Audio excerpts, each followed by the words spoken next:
Hello friends, good morning. Welcome back to our channel नन भाभी study vlog. आशा करती हूँ कि आप सबकी पढ़ाई बहुत अच्छी चल रही होगी जो आपका लक्ष्य है उसको पाने के लिए आप निरंतर मेहनत कर रहे होंगे।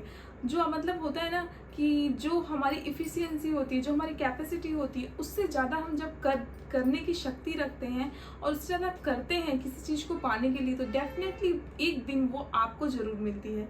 तो जो भी आपका टारगेट है, जो भी आपका सपना है, उसके लिए आपको सिर्फ यही चीज़ें करनी है। बस आपको दिन रात उसी के बारे में सोचना है, आपके दिमाग में और कोई चीज़ चलनी ही नहीं चाहिए। तो बस उसी को फोकस रख के आप अपनी तैयारी करिए। ये वीडियो आज होने वाला है आर के रिगार्डिंग, क्योंकि आज 1 अगस्त है और आपके पास बहुत ही कम दिन बचे हैं। आपको पता ही होगा, जितने भी एस्पिरेंट आर के की प्रिपरेशन कर रहे हैं उनका एग्ज़ाम 22 दिसंबर को होने वाला है। वैसे तो बात करें, ये एग्ज़ाम 11 फरवरी को हुआ था, तो कैंसिल हो जाने की वजह से अभी मई में ही इसकी डेट अनाउंस जो हुई है। तो मतलब एक तरह से देखा जाए कि ये काफ़ी गोल्डन अपॉर्चुनिटी मिली है फॉर द आर एस्पिरेंट्स, क्योंकि इतना ज़्यादा समय किसी एग्ज़ाम में मिलना ये काफ़ी बड़ी बात होती है। नहीं तो आजकल देखा जाता है तो कोई भी एग्ज़ाम होता है, विद इन 2 मंथ नोटिफिकेशन आता है वैकेंसी का, उसके तीसरे मंथ या 4th मंथ में एग्ज़ाम करवा देते हैं, जो स्पीडी होते हैं एग्ज़ाम। और आपके लिए अगर इतना टाइम मिलता है तो क्यों ना हम उसका यूज़ करें। खैर, आपके पास तो बहुत टाइम था, अभी कितना समय बचा है उसे कैसे यूज करना है। बहुत सारे लोगों का क्वेश्चन रहता है कि अभी कंसिस्टेंसी मेंटेन नहीं हो पा रही है, डिस्ट्रैक्शन हो जाता है, फ़ोन यूज़ करते हैं तो कुछ और देखने लग जाते हैं। तो आज मैं उन्हीं सब चीज़ों के बारे में डिस्कस करूँगी कि अपना जो टारगेट है, जितने कम दिन बचे हैं, अब बात करें तो अगस्त, सितंबर, अक्टूबर, नवंबर और 20 दिन दिसंबर में है, क्योंकि 22 को आपका एग्ज़ाम ही है, तो उधर के 2 दिन को हम छोड़ देंगे। तो बहुत ही कम टाइम है आपके पास देखा जाए तो इस समय को बहुत अच्छे से उपयोग करना है आपको। ऐसा नहीं है, अगर आप एक भी दिन अपना वेस्ट करते हैं इस टाइम पीरियड का, तो वो काफ़ी घातक सिद्ध हो सकता है आपके लिए। मतलब आपका जो रिजल्ट होता है वो 1 नंबर 1 पॉइंट से भी रुक सकता है। तो क्यों ना हम इसे काफ़ी खूबसूरत, इस जो टाइम पीरियड है, इस जर्नी को ऐसा बनाएं, ऐसा टारगेट, ऐसा टाइम टेबल सेट करें ताकि ये बेहद खूबसूरत हो और जो आपका लक्ष्य है उसको आप पा पाएँ।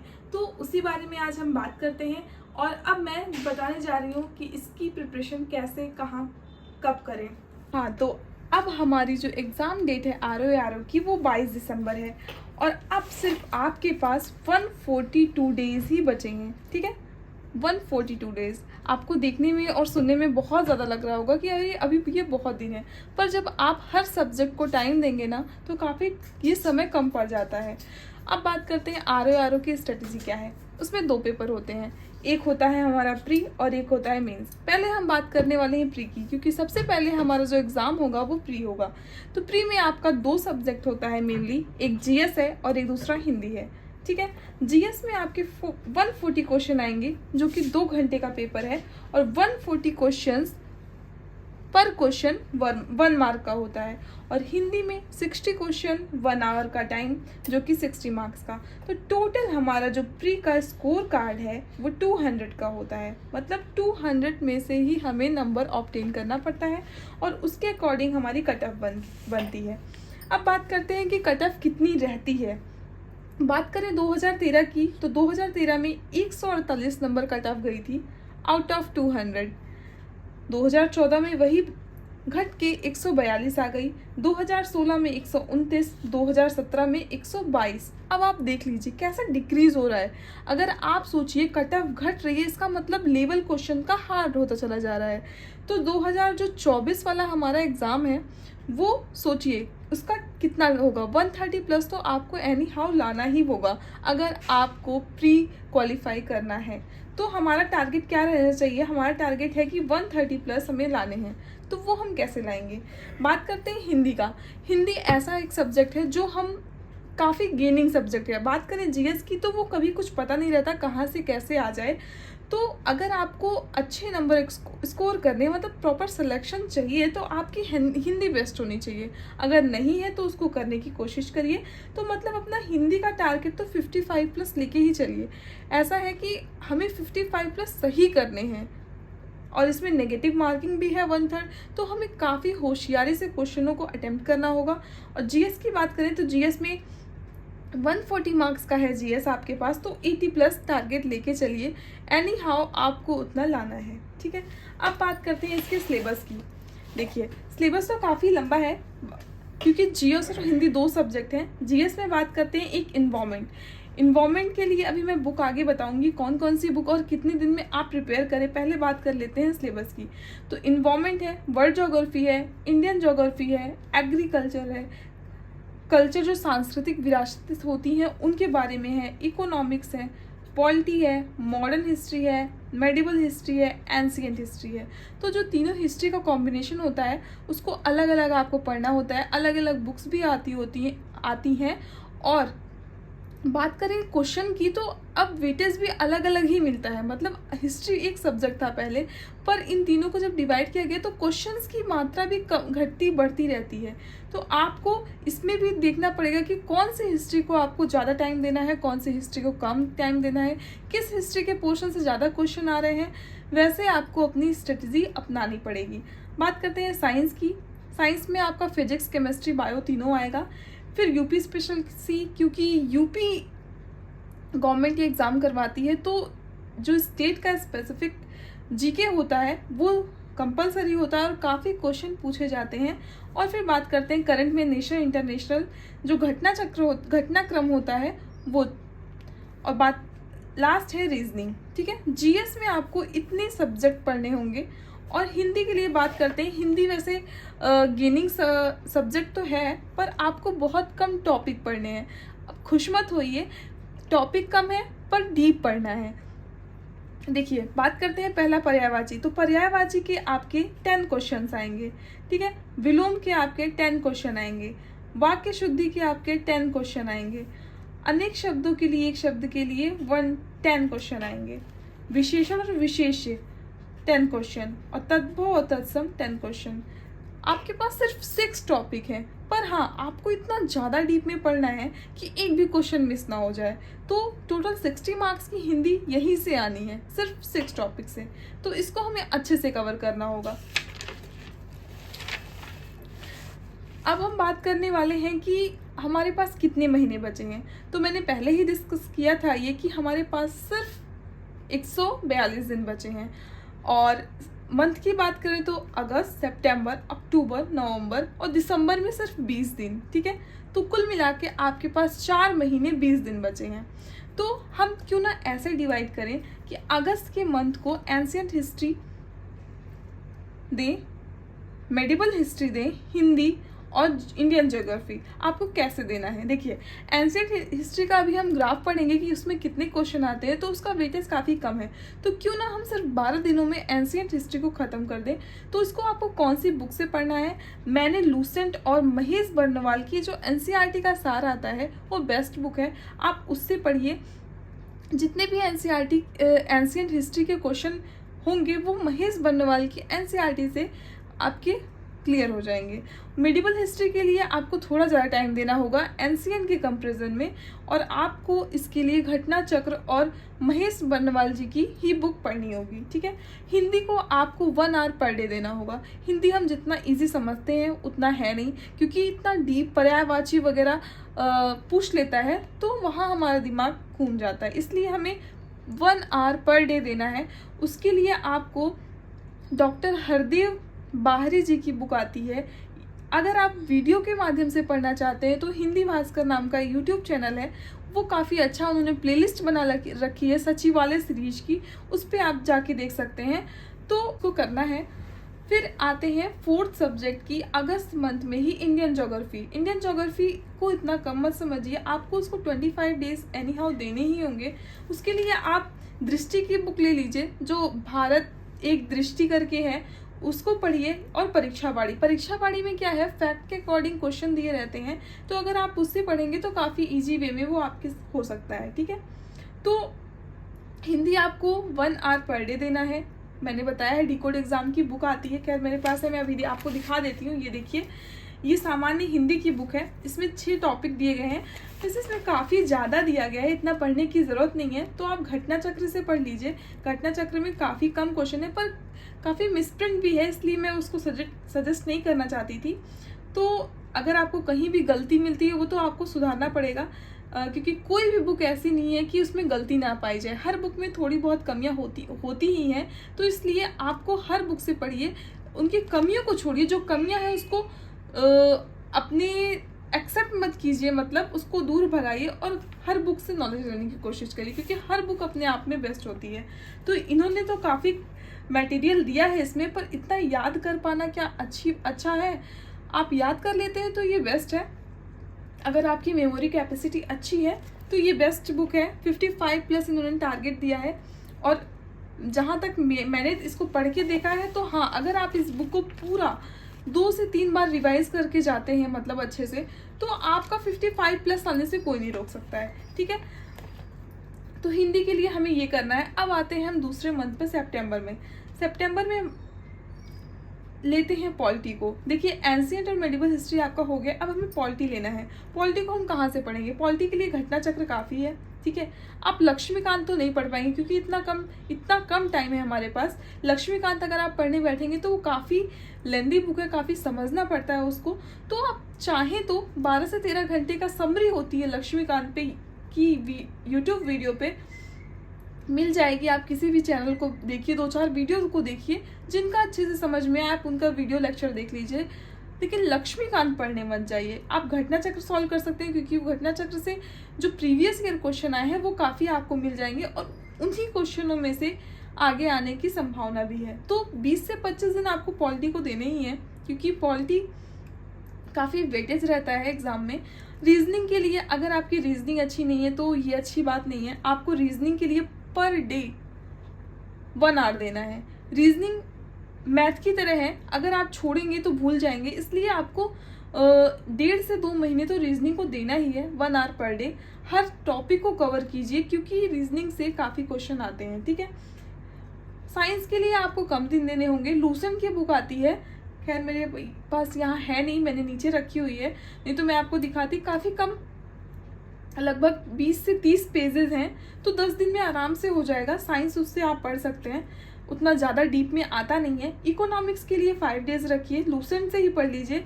जो उसमें मेनली टर्म होती हैं उनको याद रखिए। और बैंकिंग सेक्टर के आपने करंट अफेयर अगर देखते होंगे तो बैंकिंग सेक्टर से भी काफ़ी न्यूज़ मिल जाएगी उसके लिए, इकोनॉमिक्स टर्म में, वहाँ से आप कर सकते हैं।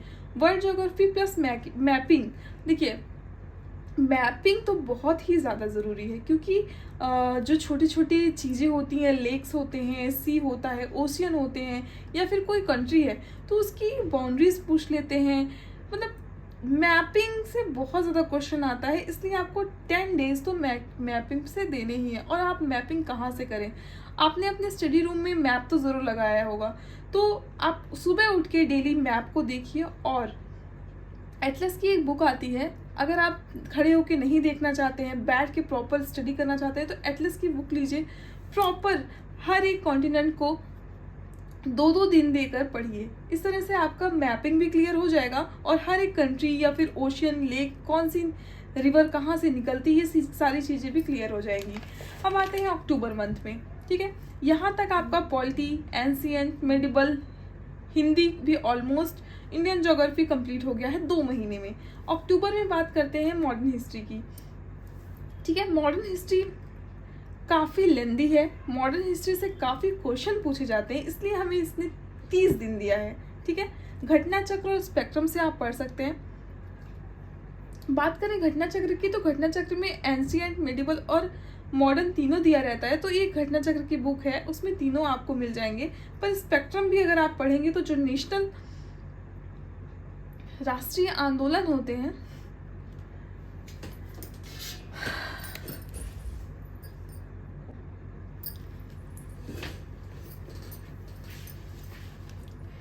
तो अब बात करते हैं वर्ल्ड ज्योग्राफी।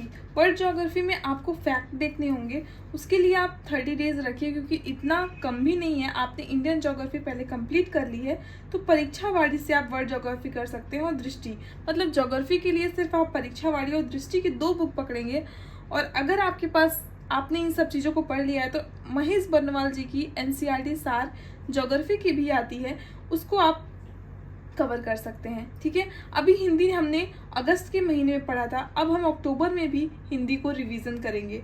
5 डेज आपको देना ही है, क्योंकि अगर आप काफ़ी लंबा गैप कर देंगे तो वो चीज़ें आपसे मिस हो जाएंगी, इसलिए हमें अक्टूबर के मंथ में भी रिवीजन के लिए हिंदी को रख लिया है। ठीक है, अब बात करते हैं नवंबर में।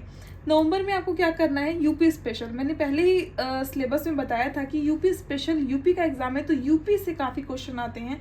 यूपी में कौन सी रामसर साइट आई, कौन सा टाइगर रिजर्व हुआ, मतलब यूपी की हर एक चीज़ आपको अपने माइंड में रखनी है। तो 5 डेज तो आपको देना ही होगा प्रॉपरली।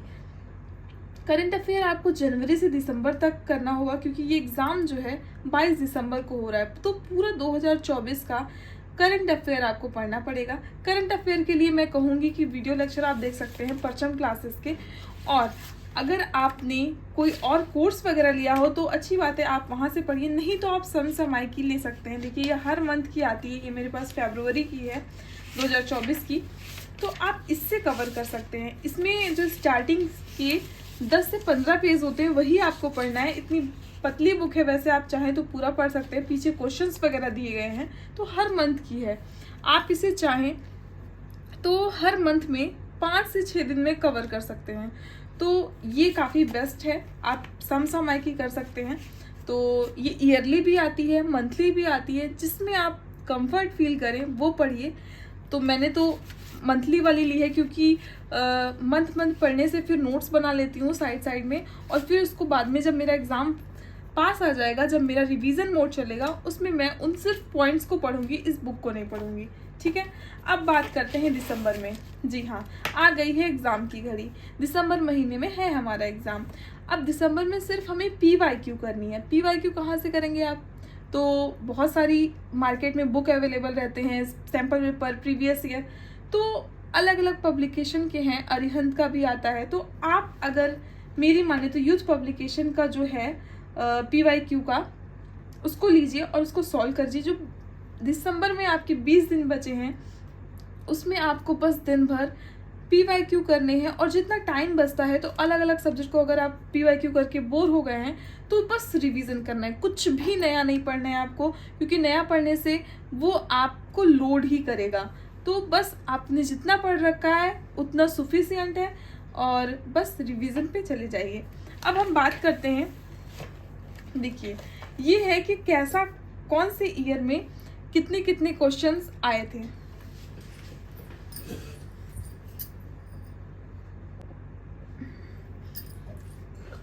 अब हम डिस्कस करने वाले हैं कि किस ईयर में किस सब्जेक्ट से कौन कितने कितने क्वेश्चन आए थे। तो देख लीजिए आप, 2013 में एंशिएंट हिस्ट्री से 1 क्वेश्चन सिर्फ, वही 2013 में मेंस में 9 क्वेश्चन, 2014 में 9, 2016 में 5 और 2017 में 6।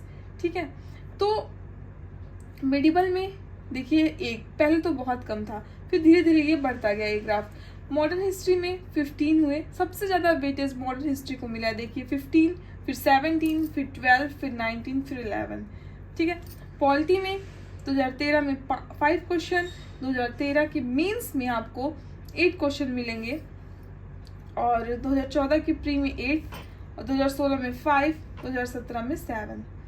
इंडियन ज्योग्राफी में, जो इंडिया की ज्योग्राफी है और एग्रीकल्चर है, उसके में आपको 2013 में 31 क्वेश्चन देखने को मिले। देखिए सबसे ज़्यादा वेटेज इसी को है। ठीक है, और फिर 15 2013 के मेंस में, फिर 16, फिर 9, फिर 11। तो ये ग्राफ घटता बढ़ता रहता है। हम ये नहीं कह सकते इस पोर्शन को ही हमें सबसे ज़्यादा मेहनत देनी है। देखिए सब्जेक्ट है, सिलेबस है, अगर आपके सिलेबस में वो सब्जेक्ट ऐड है तो आपको पूरा ही पढ़ना होगा, ये नहीं कि आप उसको चूज कर करके पढ़ें।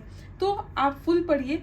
वैसे ये ग्राफ इसलिए बताया गया है कि आप थोड़ा इसे समझ जाएंगे कि कौन से पोर्शन को ज़्यादा वेटेज, अगर आपके पास टाइम कम है तो आप सिर्फ उन पोर्शन को पढ़िए, और कट ऑफ क्लियर करने का आपके माइंड में रखिए। ठीक है, इसलिए ये ग्राफ आपके सामने डिस्कस किया जा रहा है। तो ऐसे ही आप इस चार्ट को पूरा देख सकते हैं कौन से पोर्शन में कितना ज़्यादा वेटेज है। वैसे रीजनिंग मैथ्स की बात करें, स्टार्टिंग में तो देखिए इसमें काफ़ी कम क्वेश्चन आते थे, लेकिन धीरे धीरे ये ग्राफ बढ़ता ही गया है।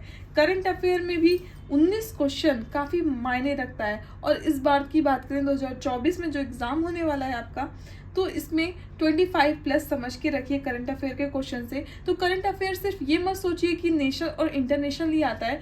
करंट अफेयर में ज्योग्राफी के जो प्लेसेस इन द न्यूज़ रहते हैं वो भी वो कवर कर सकते हो, तो वो करंट अफेयर में ही ऐड होगा।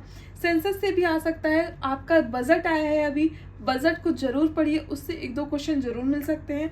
यूपी स्पेशल तो मैंने बता दिया है, आप प्रॉपर यूपी की स्पेशल का कोई वीडियो देख सकते हैं। नहीं तो जो समसामयिकी आती है उसमें हर स्टेट का भी दिया रहता है, हर मंथ का, आप उसको भी कर सकते हैं। ठीक है, ऐसे ऐसे आप अपने सब्जेक्ट को स्ट्रॉन्ग करिए। फ्रेंड्स, आपको इस वीडियो से काफ़ी इन्फॉर्मेशन मिली होगी कि कैसे कैसे आपको अपना टाइम मैनेज करना है, कैसे अपने सब्जेक्ट को लेके चलना है, कौन कौन से सब्जेक्ट किस किस मंथ में आपको कंप्लीट करना है। और अगर आपके पास टाइम है, आपने पूरा सिलेबस कंप्लीट कर लिया है, तो आप मॉक टेस्ट सॉल्व करना शुरू कर दीजिए। वैसे किसी भी चैनल का आप ऐप का कोर्स परचेस कर सकते हैं। मॉक टेस्ट का ज़्यादा महंगा नहीं आता, 100-200 रुपये में आपको मॉक टेस्ट मिल जाएंगे और आप वहीं से मॉक टेस्ट कवर करिए, काफ़ी बेनिफिशियल होगा। और ये वीडियो आपके लिए अगर इंफॉर्मेटिव रही हो तो प्लीज़ वीडियो को लाइक करिएगा, चैनल को सब्सक्राइब करिएगा, और कोई भी क्वेश्चन हो, कोई भी डाउट हो तो हमें कमेंट करके ज़रूर पूछिएगा, ज़रूर हम उस पर वीडियो बनाएंगे। ये वीडियो भी किसी ने पूछा था, इस वजह से ही मेहनत करके बनाया गया है। तो आशा करती हूँ कि आपको ये वीडियो अच्छा लगा हो और आपके सारे डाउट क्लियर हो गए हो। Thank you, bye bye.